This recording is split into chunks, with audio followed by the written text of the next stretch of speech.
ঠিক 12টা।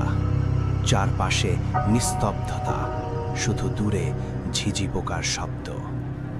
হঠাৎ একটার পর একটা করে রাস্তা স্ট্রিট লাইটগুলো নিভে গেল। আমি একা হাঁটছিলাম, তবু মনে হচ্ছিল পিছনে কেউ দাঁড়িয়ে আছে। আমার ঘাড়ে লাগছিল ঠান্ডা নিঃশ্বাস, কিন্তু পিছনে তাকানোর সাহস হয়নি। আমি জোরে হাঁটা শুরু করলাম, তারপর দৌড়াতে শুরু করলাম।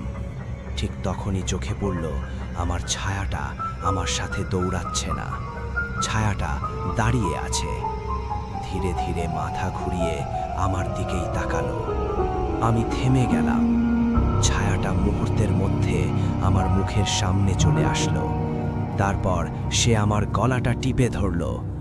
আমি কিছু বুঝে ওঠার আগেই স্ট্রিট লাইটগুলো আবার জ্বলে উঠল। আমার আর কোনো ছায়া দেখতে পেলাম না।